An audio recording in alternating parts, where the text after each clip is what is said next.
Au nom du Père et du Fils et du Saint-Esprit, ainsi soit-il. Notre Père qui êtes aux cieux, que votre nom soit sanctifié, que votre règne arrive, que votre volonté soit faite sur la terre comme au ciel. Donnez-nous aujourd'hui notre pain de chaque jour.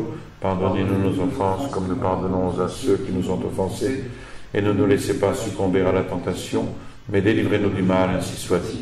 Saint Pédis, au nom du Père et du Fils et du Saint-Esprit, ainsi soit-il. Alors, nous avions vu que le 15 mai 1865 eut lieu une élection qui donna le président Carrión pour gouverner le pays. Alors, ce président va débuter sa carrière présidentielle par un discours au Congrès contre la Révolution. Mais les discours ne sont pas toujours suivis d'effet. Selon lui, on exaltait trop la liberté, cette liberté licencieuse que les peuples fascinés ont empruntée aux théories radicales de la France révolutionnaire pour s'entre-déchirer sur les ruines de tout ordre et de toute vérité. Donc nous applaudissons, évidemment. Il voulait élever un rempart inexpugnable contre les principes révolutionnaires, source de tous les malheurs. Mais pour appliquer ce beau programme, avec suite, avec méthode, il fallait une volonté plus forte que celle de Carrión. Or, Carrión était un honnête homme, dans toute la force du terme, dévoué à la religion, à l'Église, doué de bon sens, d'une certaine habileté dans le maniement des affaires, mais il manquait de décision, surtout quand il s'agissait de prendre les moyens pour arriver au but.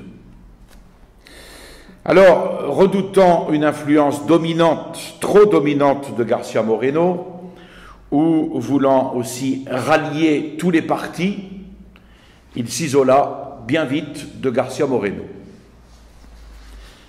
Alors, entouré d'hommes de nuances libérales, il va confier la direction de sa politique à son ministre de l'Intérieur, Manuel Bustamante, bien connu pour son hostilité contre García Moreno. Alors, avec de pareils inspirateurs, il est évident que Carrión va gouverner d'une manière directement opposée à son programme. À cheval sur le juste milieu, ce juste milieu tant vanté par les politiques modernes, on le vit faire des efforts inouïs pour n'incliner ni à droite ni à gauche. C'est le fameux « pas d'ennemi à droite ». Et tenir l'équilibre entre les bons et les méchants. C'est un jeu de bascule où les plus célèbres acrobates ont toujours fini par se casser le cou. Encore plus quand il s'agit de la politique. Donc la coterie libérale applaudissait à outrance, les radicaux se déclaraient satisfaits du gouvernement, laissant libre cours à leur immoralité, à un esprit de complot, n'ayant pas assez d'encens pour le conciliant Carrión et l'équilibriste Bustamante. Mais si García Moreno n'avait aucune influence sur le cabinet, sa seule présence troublait le repos des révolutionnaires qui résolurent donc de s'en défaire. Dès les premiers mois de 1866, le Chili se débattait avec l'Espagne.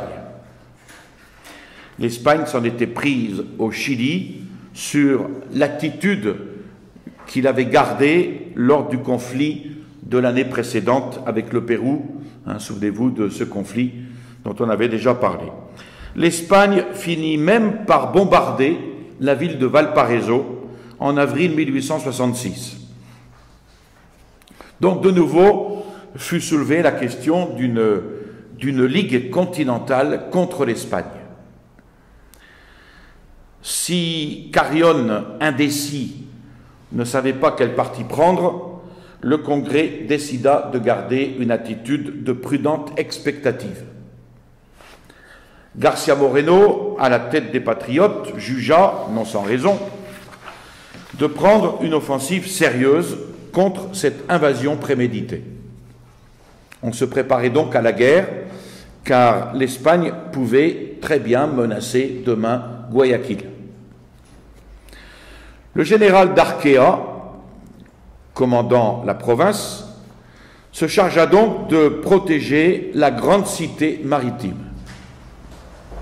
De tous côtés, les patriotes désignaient García Moreno pour commander l'armée. Chacun se disait tout bas que si l'armée n'avait point à combattre les Espagnols, elle ne tarderait pas à lutter contre les radicaux dont l'organisation devenait menaçante grâce à la faiblesse du gouvernement. Carrión ne tint aucun compte du vœu des conservateurs. Alors les radicaux, exaspérés à la seule pensée que García Moreno avait failli peut-être être chargé du commandement des troupes, ces radicaux vont hâter l'exécution de leur sinistre dessein. Et afin d'exciter contre lui la haine de leurs adeptes, ils vont demander à grands cris dans les journaux sa mise en jugement, et certains même jusqu'à son exécution capitale. Le libéralisme finit par donner satisfaction à ces hommes de sang. Naviguant toujours entre les conservateurs qui voulaient García Moreno à la tête de l'armée et les révolutionnaires qui demandaient sa mort, le gouvernement prit un moyen terme. Il l'éloigna de l'Équateur et il l'envoya comme plénipotentiaire, ministre plénipotentiaire, envoyé extraordinaire au Chili afin de contracter avec ce pays un traité de commerce et de navigation. C'était une manière habile de se débarrasser de García Moreno. D'où, évidemment, battement des mains des révolutionnaires, les loges décidèrent qu'il ne reviendrait pas du Chili. 8 jours avant son départ de Guayaquil, le 27 juin, on l'avait averti que ses ennemis l'assassineraient en chemin. Malgré cela, confiant en Dieu, il partit de Guayaquil en compagnie de Pablo Herrera, son secrétaire, Ignacio de Alcázar, adjoint à la légation, et un fils de Herrera de 14 ans. Le vapeur arrive à Callao le 2 juillet. García Moreno prend aussitôt avec sa suite un train pour Lima. Débarqué à Lima, un certain Viteri, parent d'Urbina, on retrouve toujours le même, s'approche de García Moreno, le traitant de brigand, d'assassin, et lui tire 2 coups de revolver à la tête. Son chapeau est troué par les balles, son chapeau tombe à terre, et García Moreno, pistolet au poing, s'élance sur Viteri, ce qui fit dévier la 3e balle, mais une 4e va lui percer la main. Le président de la République du Pérou, à l'annonce, à la nouvelle de l'attentat, envoya sa voiture, chargea son aide de camp de transporter García Moreno au palais, où il fut accueilli avec toutes sortes d'égards par le président Prado. Et il fit jeter Viteri en prison et ordonner de le mettre en jugement sans délai. Il s'agissait évidemment d'un assassin qui était commissionné par les loges maçonniques. Les juges, amis ou complices d'Urbina, trouvèrent un moyen de différer le procès jusqu'au moment où les avocats pussent embrouiller l'affaire. Viteri, audacieux, accusa même García Moreno d'avoir voulu l'assassiner. Et pourtant, sa culpabilité était évidente et la condamnation s'imposait, mais la justice franc-maçonne récusa les témoins oculaires et non seulement l'assassin fut acquitté, mais les juges déclarèrent en seconde instance qu'il y avait lieu de poursuivre García Moreno pour tentative de meurtre sur Viteri. D'où les sentiments d'indignation, de colère dans tout le public conservateur de Quito. Et l'on se demandait s'il y avait encore un gouvernement et ce que faisait le président Carrión, qui se contenta d'écrire une lettre de condoléances à García Moreno. Le ministre Bustamante, quant à lui, concluait que la mise en accusation de García Moreno trahissait bien un complot de la secte. Remis de ses blessures, García Moreno retourna au Chili. Il fut reçu par le président du pays, ses ministres, avec tous les égards dus à son mérite personnel et aussi à la haute charge dont il était revêtu. Le discours que García Moreno prononça le jour de sa réception officielle fit comprendre aux Chiliens qu'ils avaient devant eux non seulement un héros, mais un diplomate et un ami. Et les considérations qu'il développa dans ce discours firent tomber toutes les accusations d'anti-américanisme dont on l'accusait depuis 4 ans. Et García Moreno réussit parfaitement dans sa mission. À son retour du Chili, sans fortune personnelle, trop scrupuleux pour se faire des rentes aux dépens du public, il ne reste plus qu'à García Moreno qu'à travailler pour vivre. Depuis 1 an, les principes anarchiques semés dans le pays par les clubs et les journaux de la secte pervertissaient les esprits. Ressuscitant les questions litigieuses entre l'Église et l'État, le gouvernement suspendit l'exécution du Concordat pour remettre en vigueur l'inique loi du patronat ecclésiastique. Donc on revenait en arrière à ce passé honteux que García Moreno avait voulu empêcher, d'autant plus que le rétablissement des tribunaux civils dans les causes ecclésiastiques, en abolissant la principale des réformes concordataires, assurait aux criminels une impunité presque certaine. Donc on avait un gouvernement sans boussole, ce qui redonna aux révolutionnaires l'occasion de conspirer à ciel ouvert contre la religion de l'État.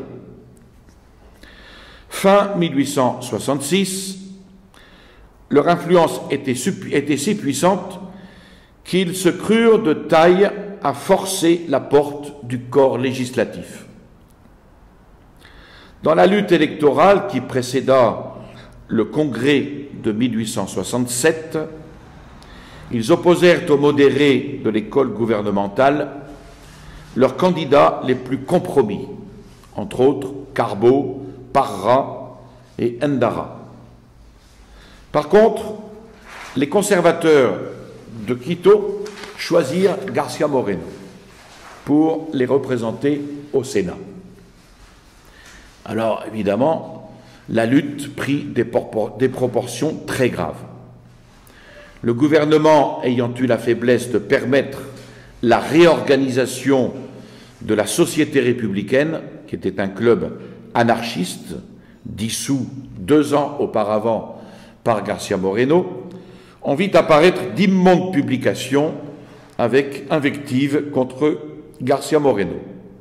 Et le peuple, trompé par leur propagande, comme il peut l'être par les médias, vota de manière détestable. La Chambre des députés resta donc en majorité libérale, mais le Sénat fut envahi par les fortes têtes du radicalisme. Mais en dépit d'une opposition forcenée, le nom de García Moreno sortit malgré tout triomphant des urnes avec ceux des sectaires urbinistes qui exultaient puisqu'ils arrivaient légalement au pouvoir. Les circonstances apparaissaient d'ailleurs on ne peut plus favorables pour abattre Carrion. Mosquera, leur allié, venait de se réinstaller à Bogota en qualité de dictateur. Et puis au Pérou, les frères et amis jetaient par terre ce qui restait du Parti conservateur. Mais, malgré tout, la présence de García Moreno gênait tous les plans des urbanistes. Ils résolurent alors, dans leur conciliabule, d'invalider son élection. Bien que sans illusion, García Moreno vint occuper son siège à l'ouverture des chambres en face des terroristes et des trembleurs. La nomination des dignitaires lui fit comprendre qu'Urbina n'était pas loin. Son factotum, Pedro Carbo, cheville ouvrière de toutes les insurrections, fut nommé président. Parra, autre agent d'Urbina, vice-président. Et le Sénat se transformait donc en un club urbiniste. Après lecture d'un message de lait et de miel du président, on procéda à la vérification des pouvoirs. Le lendemain, la commission chargée d'examiner les rapports des juntes conclut à l'admission de tous les sénateurs, sauf du seul García Moreno. Là-dessus, le docteur Antonio Mata, un homme juste, consciencieux, qui était pourtant un ennemi politique de García Moreno, mais qui était passionné du droit et de la justice, s'éleva avec force contre une telle exclusion. Et irrité d'une opposition à laquelle il ne s'attendait pas, surtout de cet homme qui était opposé à García Moreno, les urbanistes devinrent insolents. Et le docteur Mata bondit pour la troisième fois en disant « Au fond de mon âme, il y a une conscience. Et cette conscience me dit que je suis dans cette chambre pour y apporter un sentiment de justice que personne n'arrachera de mon cœur. » Mais en vain. L'exclusion de García Moreno fut prononcée, contre toute justice. Alors, une fois débarrassés de García Moreno, les révolutionnaires vont dresser leur batterie contre l'ordre lui-même représenté par le gouvernement. Deux petits projets de loi suffirent pour démanteler la forteresse.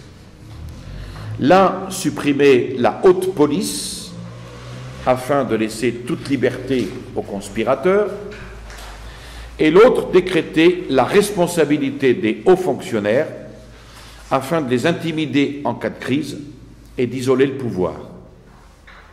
Et cela fait, le Sénat mit en accusation le président Carrion et son ministre Bustamante pour délit d'illégalité administrative. Et au lieu d'agir avec force et décision, Carrion se montra, comme toujours, irrésolu et inconséquent. Et au lieu d'agir comme il fallait, afin d'avoir l'occasion de s'armer de pouvoirs extraordinaires, il imagina un complot contre la sûreté de l'État et déporta 5 ou 6 individus qu'on disait compromis dans cette conspiration. Puis, Bustamante fit emprisonner le docteur Mestanza et 5 autres représentants. Et le Congrès, au lieu de se rendre, se déclara donc en permanence jusqu'au moment où les députés incarcérés lui seraient rendus. Bustamante décréta alors la dissolution du Congrès et posta un bataillon aux abords de la Chambre.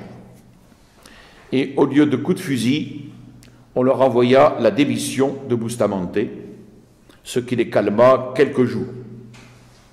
Alors, pour échapper aux radicaux, que ces concessions avaient rendu tout-puissants, Carrion prit le parti de s'entourer de conservateurs déclarés et choisit pour ministre Rafael Carvajal, Manuel Ascasubi et le général Dávalos, tous trois ami intime de García Moreno. Et il fit même offrir à García Moreno le commandement de l'armée, poste que García Moreno va décliner pour ne pas compromettre sa responsabilité dans une situation humainement inextricable, mais au fond aussi parce qu'il n'avait aucune confiance dans la sincérité du gouvernement. Et cela d'ailleurs s'est vérifié peu de temps après. En effet, devant le choix de ses ministres, le Congrès va se venger en mettant à l'ordre du jour l'accusation portée contre Carrión et Bustamante d'avoir violé la Constitution dans le conflit avec les députés. Alors pour se sauver, et pour sauver Bustamante, Carrión ne va pas avoir honte de proposer au Sénat la plus ignominieuse des transactions. Il s'offrit à jeter par terre son ministère conservateur pour lui substituer un ministère libéral et opérer des mutations de même nature dans les commandements militaires si les juges consentaient à prononcer un verdict d'absolution. Ainsi, averti de ce qui se passait, le ministre de l'Intérieur, Carvajal, se présenta devant le Sénat pour demander des renseignements sur ces faits scandaleux qui lui furent confirmés. Et aussitôt, les ministres envoyèrent au président leur démission. Les sous-secrétaires d'État, Léon Mera et Vicente Salazar, joignirent leurs protestations et se retirèrent du gouvernement. Carrión et Bustamante, abandonnés, méprisés de tous, se virent donc alors à la merci des juges. Bustamante fut condamné à la privation de tout emploi public pendant 2 ans et le Congrès, par un vote solennel de censure, décerna au président Carrión un véritable brevet d'incapacité qui le forçait à donner sa démission. Les radicaux arrivaient donc au pouvoir. Carrión tombé, ceux qui avaient profité de ses faiblesses pour l'acculer à la déchéance allaient profiter de leur crédit maintenant pour influencer les électeurs en faveur d'Urbina. Et le catholique Équateur, par un effet merveilleux de cette boîte à surprises qu'on appelle le régime parlementaire, était exposé à se réveiller un beau matin, très légalement et très constitutionnellement, en pleine république radicale. On attendait de jour en jour le hardi coup d'État sans que personne se sentît la force de l'empêcher. Or, on apprit l'arrivée soudaine de García Moreno. En effet, une maladie grave de sa petite fille l'avait rappelé à Guayaquil. Et à la nouvelle, cela jeta un trouble chez les radicaux du Congrès.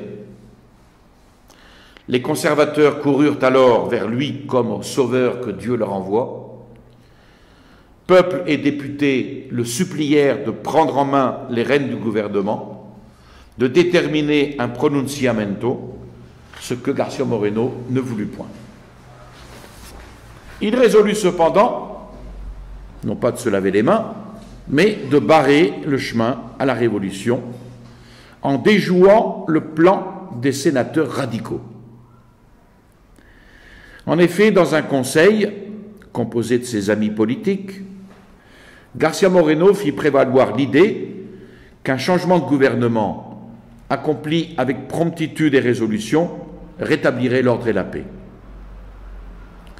Le président Carrión quitterait le pouvoir, serait remplacé par le vice-président Arteta, qui procéderait immédiatement à l'élection du nouveau chef d'État.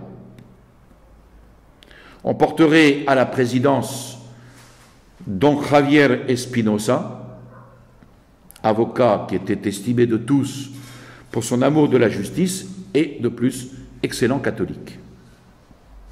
Cette combinaison goûter du public et des chambres, rallia si bien conservateurs et libéraux que les urbanistes perdirent toute influence.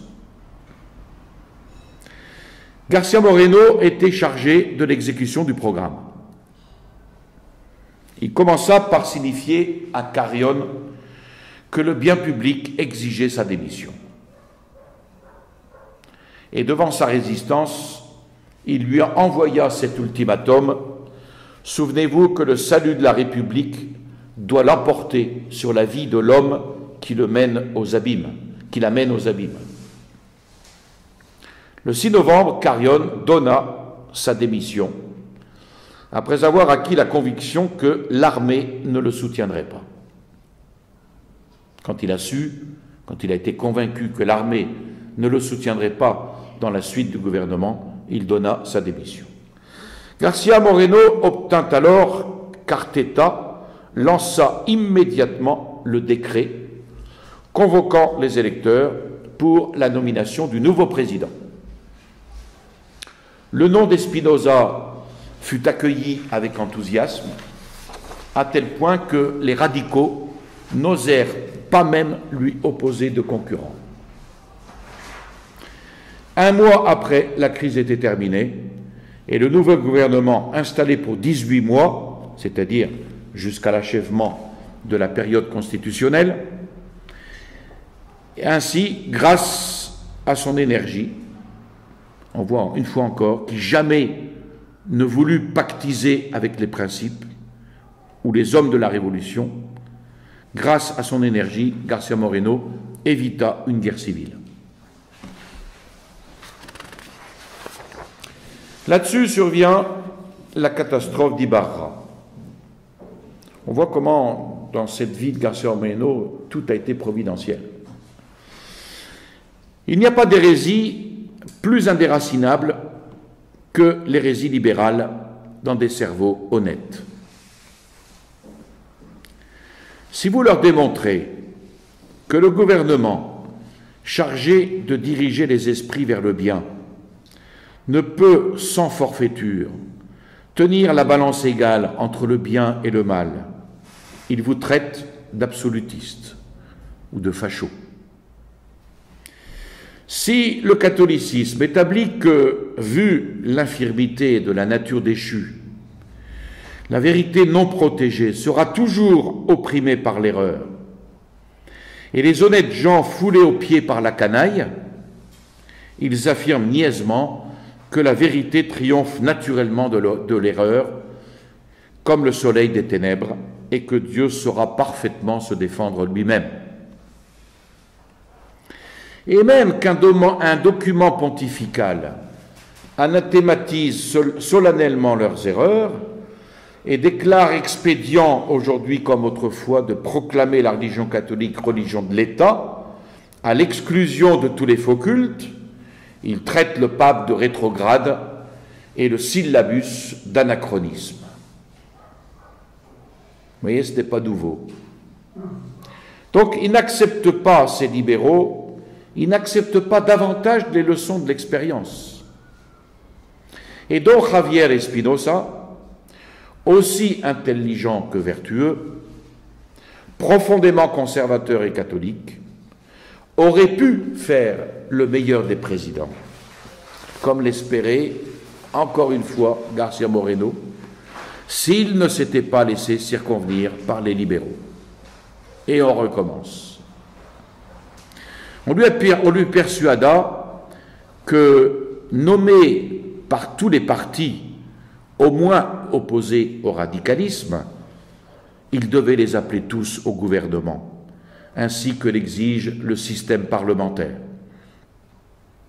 Alors, pour se montrer conciliant, il donna le ministère de l'Intérieur et des Affaires étrangères à Camille Ponce, catholique sans épithète, et lui associa 2 collègues de camp opposés.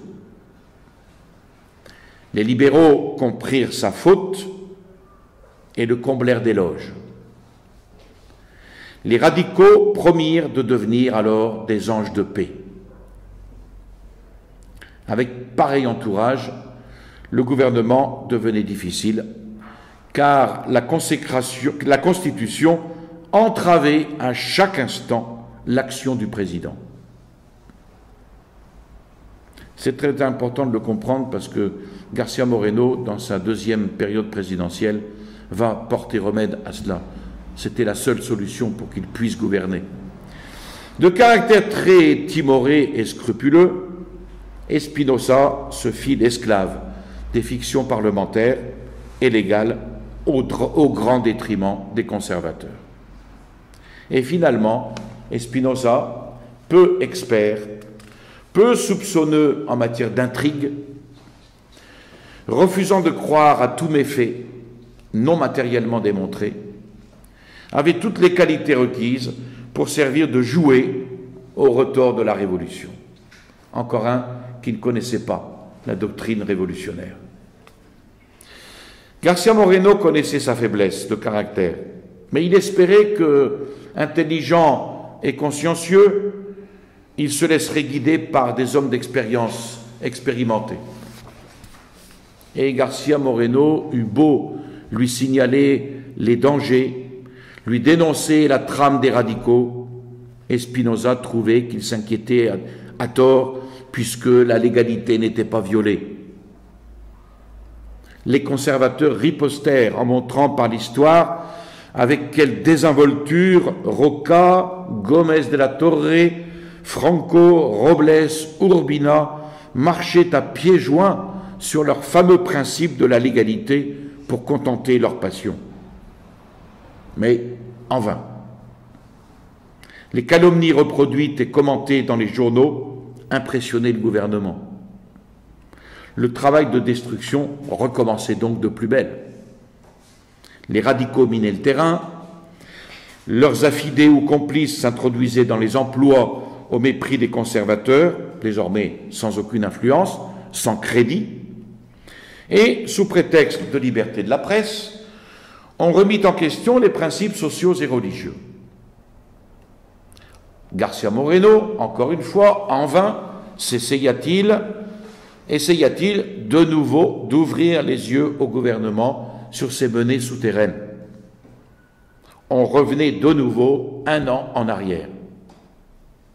Et donc, incapable de supporter plus longtemps ce spectacle, García Moreno jeta l'éponge.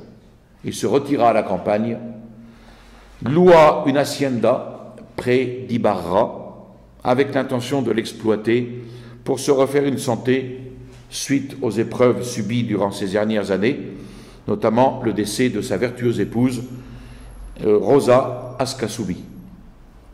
Il se remaria avec Mariana de Alcázar, nièce des Ascasubi, et la conduisit ainsi à ce moment-là au milieu des bois, des troupeaux, décidé à y planter sa tente pour s'y procurer, avec le calme et les joies du foyer, un moyen honorable d'augmenter ses ressources. Mais Dieu ne voulait pas que cet homme eût ici-bas un moment de repos. Le 13 août 1868, un tremblement de terre avec éruption volcanique dévasta Ibarra, qui sur 10 000 habitants en perdit la moitié, sans compter les pillards qui s'abattirent sur la région. Ému, le gouvernement chercha le moyen de sauver cette province du vol, du pillage, de la mort, mais comment refaire un peu d'ordre au milieu de cet horrible chaos? Il ne trouva rien de mieux que de faire appel à García Moreno. Et le 22 août, le ministre Camillo Ponce annonçait à García Moreno sa nomination de chef militaire et civil de la province d'Ibarra. Il y eut un tressaillement d'espérance dans tout l'Équateur quand cette nomination parut au journal officiel. Seuls, évidemment, les révolutionnaires accablèrent le gouvernement d'invectives pour avoir osé appeler García Moreno à un poste d'honneur. Espinosa fut accusé de trahir la République Et quant à García Moreno, lui, il n'hésita pas un instant à sacrifier le repos qu'il envisageait à Guachala, dans son hacienda. Il se rendit sur les lieux du sinistre avec plusieurs bataillons destinés à rétablir l'ordre, à diriger les travaux de sauvetage, de construction, de ravitaillement indispensables. Et à son arrivée sur les ruines d'Ibarra, García Moreno organisa tous les services. Des compagnies de soldats lancées contre les pillards et les Indiens réussirent, après plusieurs luttes sanglantes, à les refouler dans leurs montagnes. Un tribunal fut mis en place pour condamner aux peines les plus sévères ceux qui s'étaient rendus coupables de délits ou de crimes. Et García Moreno eut ainsi la consolation de sauver des centaines de victimes qui allaient succomber sous les décombres.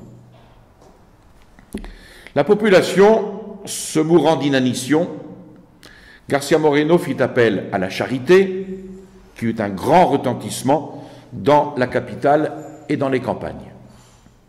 Il organisa des convois de vivres, se chargeant lui-même de la répartition, pour éviter ainsi tout trafic et toute injustice, condamnant certains commerçants, vendant à l'occasion à prix exorbitant des choses de première nécessité, à être publiquement châtiés au même titre que les escrocs et les voleurs.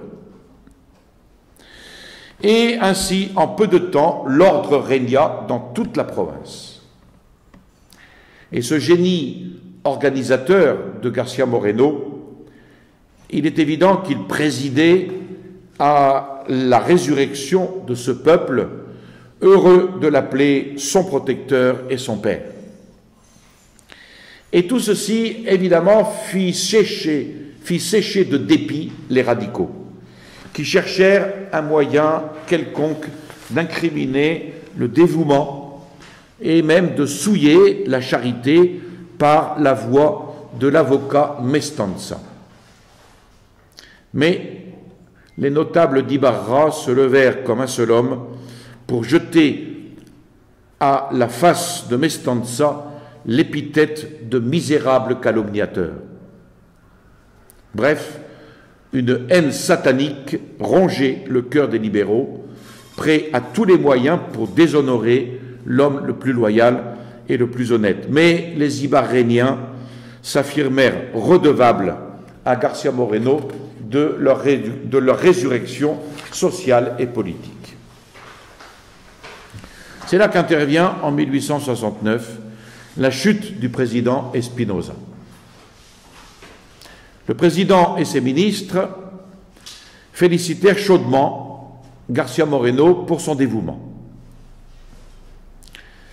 Et García Moreno profita de ces dispositions pour leur représenter une fois encore que le flot du radicalisme les emporterait bientôt s'ils ne prenaient les mesures d'ordre réclamées par la situation. Mais Espinosa s'endormait de plus en plus dans ses illusions optimistes. Son ministre de l'Intérieur, Ponce, avait perdu toute influence sur lui. Impatienté, découragé, García Moreno se retira de nouveau dans sa solitude de Guachala.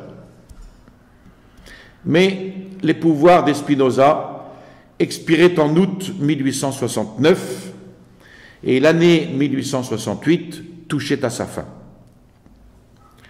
Les conservateurs s'occupaient activement de lui trouver un successeur. García Moreno avait jeté les yeux sur le général d'Arquea, loyal et vaillant soldat qui commandait le district de Guayaquil. Pour lui, malgré les instances de ses nombreux amis, García Moreno refusait toute candidature.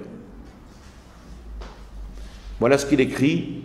« La seule faute que je me reproche dans ma vie politique », il écrit cela au docteur Léon Mera, le 12 juillet 1868, « la seule faute que je me reproche dans ma vie politique, c'est d'avoir accepté la présidence de 1861, malgré les absurdités de la Constitution bâclée par nos représentants. Le pays va expier les folies de la Convention et déjà l'expiation serait un fait accompli si je ne m'étais sacrifié pour endiguer le torrent révolutionnaire.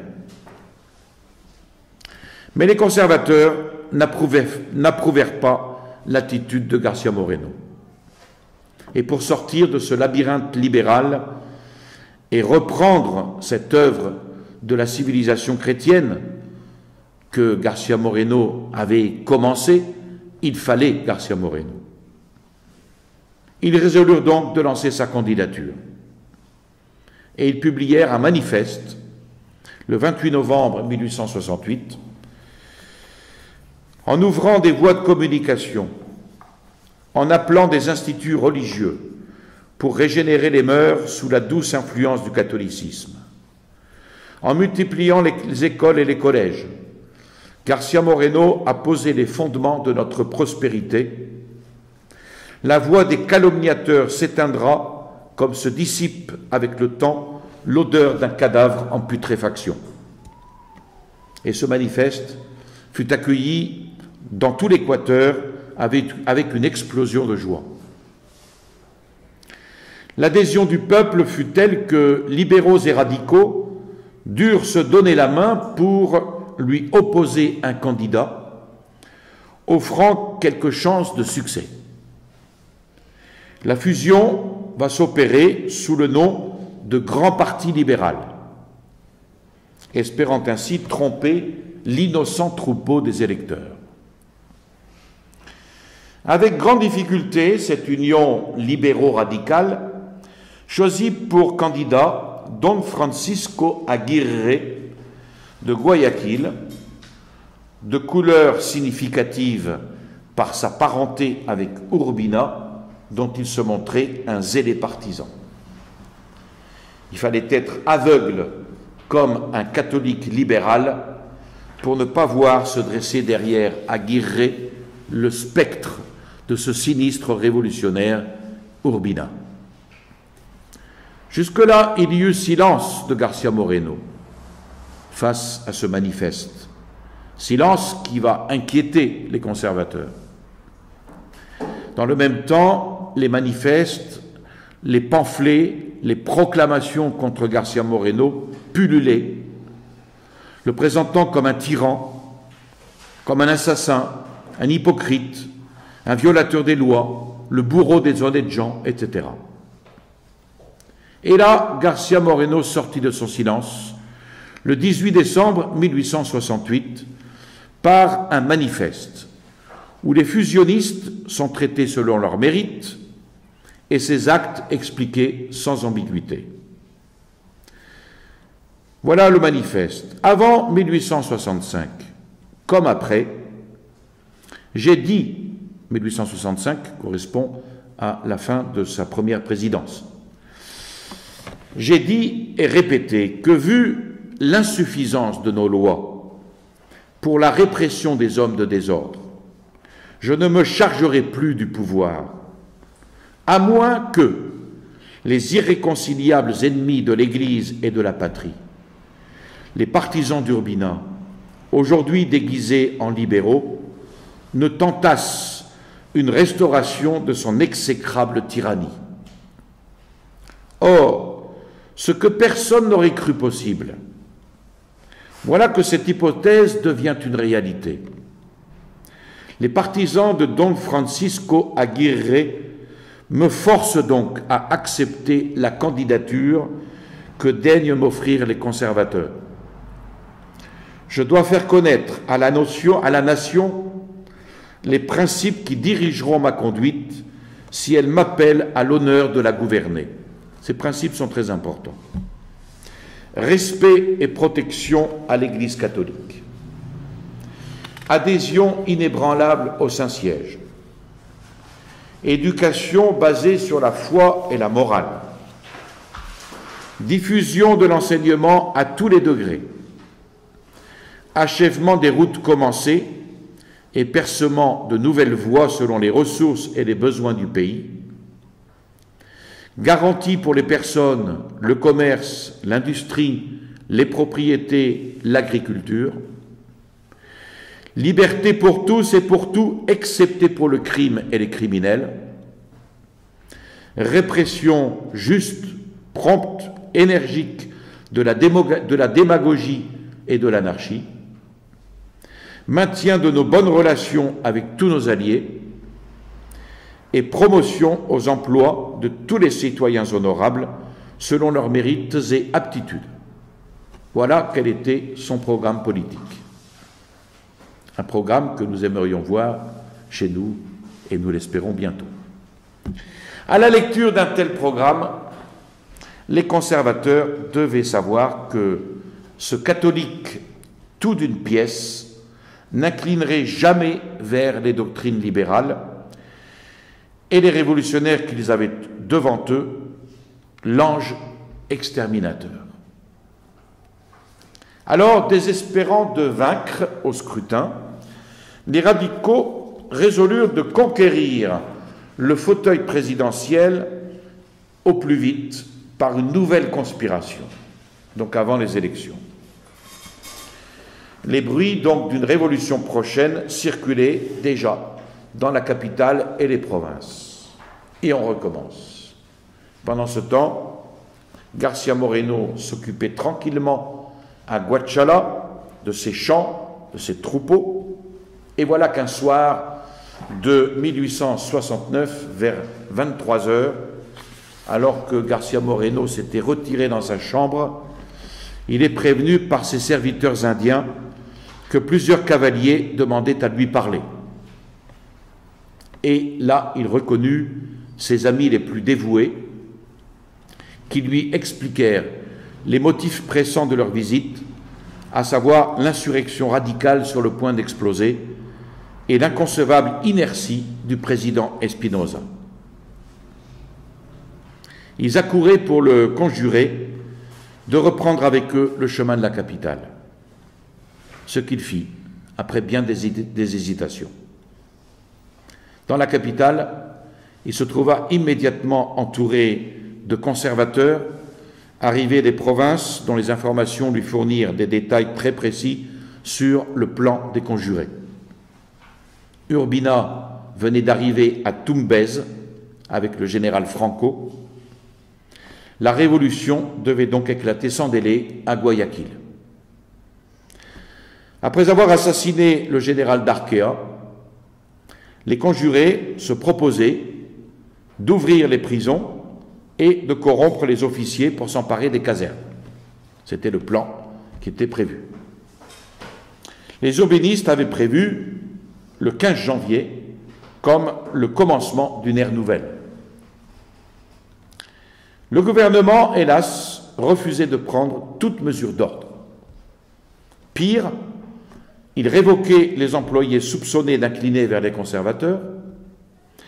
Il maintenait à leur poste des gouverneurs de province notoirement favorables aux urbanistes.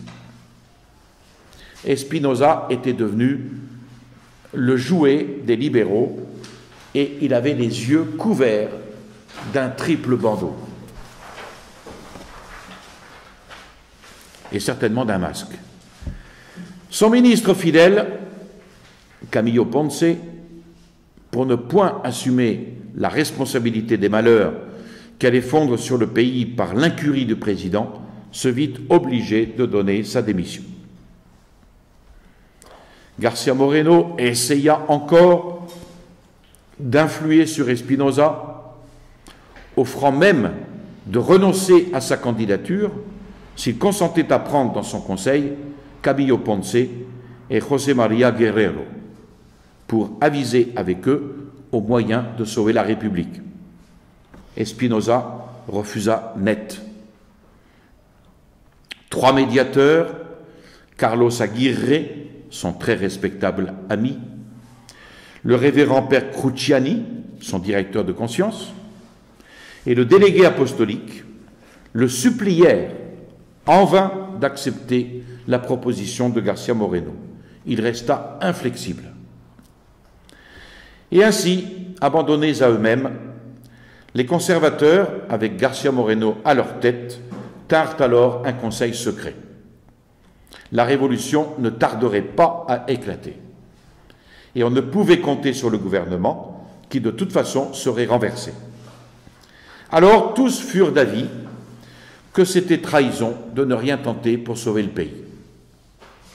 Et pour écarter les révolutionnaires, il fallait substituer une autorité à celle d'Espinosa. Est-ce que le moyen était légitime? À cette question, on répondit que les conservateurs avaient donné le pouvoir à Espinosa pour empêcher Urbina d'escalader le pouvoir et non pas pour lui faire la courte échelle. Et en substituant un homme d'énergie à Espinosa, on ne s'attaquait pas à lui, mais aux anarchistes qui s'apprêtaient à le jeter à terre. Donc, la résistance active fut décidée et García Moreno se chargea d'étudier les voies et les moyens, puis de prendre le commandement dans l'exécution. Il fallait faire vite pour ne pas être dépassé par Urbina. Le plan fut donc arrêté dès le lendemain. Il se ménagea des intelligences dans les casernes. Il ordonna à ses amis de province de retourner immédiatement dans les localités qu'ils habitaient, d'informer leurs confidents du mouvement qui se préparait et de susciter partout des adhésions au signal venant de Quito. Et il se réservait lui-même Guayaquil. Les 2 jours suivants, l'Équateur fut en ébullition. Les radicaux avaient bien remarqué, non sans inquiétude, la présence simultanée dans la capitale de personnages importants du Parti catholique. Donc, craignant une intervention de García Moreno, ils résolurent d'avancer de quelques jours l'exécution de leur complot et de renverser Espinosa le 18 janvier. Le samedi 16 au soir, leurs hommes d'action s'étaient réunis dans une maison du quartier Saint-Jean pour concerter les dernières mesures à prendre. García Moreno les avait fait surveiller de près par ses émissaires. Il pénétra leurs secrets, il convoqua ses amis ce soir-là et il fit connaître ses intentions. Il se rendra vers minuit à la caserne pour gagner l'armée à sa cause. Il distribua les rôles, notamment de consigner chez eux le président et ses ministres, et d'arrêter les radicaux au milieu de leur conciliabule. Les chefs de l'armée n'avaient pas voulu prendre l'initiative du pronunciamento, mais tout en déplorant eux-mêmes la faiblesse impardonnable du président, ils furent quand même très heureux de se rallier à ce mouvement, même s'ils n'en prirent pas la tête. García Moreno prit le commandement des troupes, à l'agrément de tous. Il fit consigner Espinosa dans sa maison et il envoya une compagnie s'emparer des clubistes de la rue San Juan. Mais déjà la ville était en émoi. Les radicaux, ayant eu vent de ce qui se passait, avaient jugé prudent de s'évader au plus vite.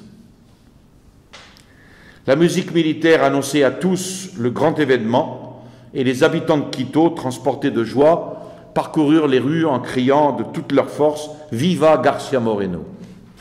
Les pères de famille, notables de la cité, réunis au palais du gouvernement sous la présidence de Rafael Carvajal, rédigèrent aussitôt l'acte suivant dont lecture fut donnée au public, en public, au milieu de tonnerres d'applaudissements.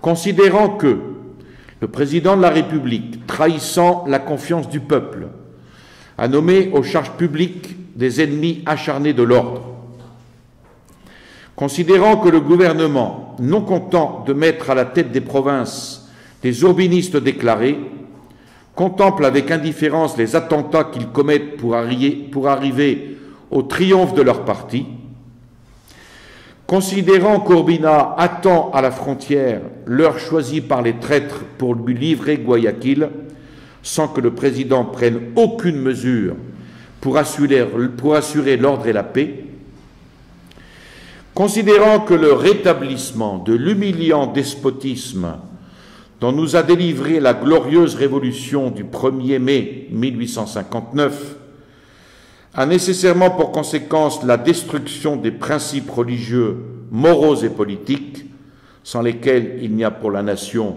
ni stabilité ni progrès, considérant que sans égard pour la Constitution, laquelle déclare la religion catholique, apostolique et romaine religion de l'État, et oblige les pouvoirs publics à la défendre et à la faire respecter, le président laisse propager d'infâmes pamphlets destinés à miner les fondements du catholicisme, considérant qu'en conséquence de tous ces faits, le ministre de l'Intérieur a donné sa démission, ne voulant pas se faire complice d'une telle politique, arrête d'un commun accord.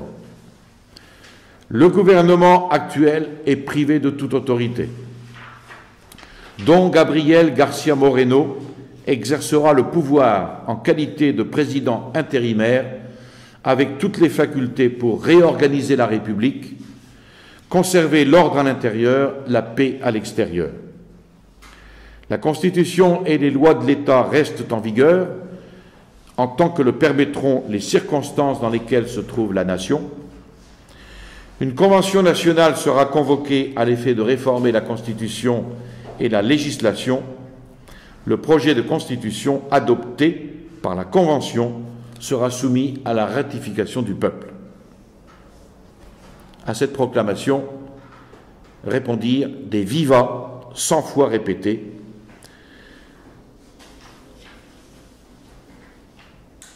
Et celle qu'il fit au peuple, dans laquelle García Moreno revenait à sa première idée, saisir l'autorité pour barrer le chemin à Urbina, puis se retirer. Alors, il fallait maintenant obtenir l'adhésion des provinces à ce pronunciamento.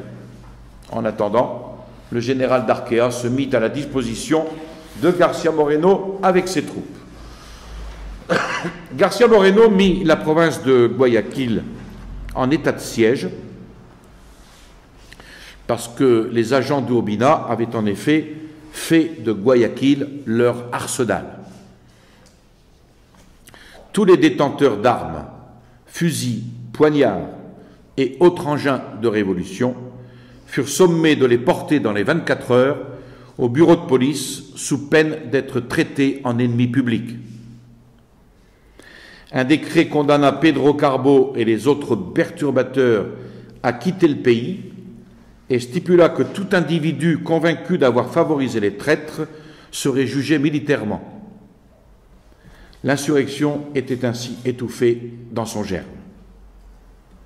Quelques jours après, García Moreno recevait les adhésions chaleureuses de toutes les provinces. Tout le monde se félicitait d'avoir pu opérer cette contre-révolution sans verser une seule goutte de sang et sans brûler une seule cartouche. Et cela encore grâce à l'énergie de cet homme qui, depuis 10 ans, apparaissait dans toutes les crises comme l'invincible défenseur de la religion et de la société. Alors, à ce grand chrétien et ce grand homme d'État, vainqueur de la Révolution, incombait maintenant la tâche de faire passer cette contre-révolution dans les lois et dans les mœurs, c'est-à-dire de fonder la République chrétienne. Alors comment García Moreno a-t-il réalisé cette œuvre de vraie civilisation déclarée impossible au XIXe siècle? Ce sera l'objet de la prochaine conférence.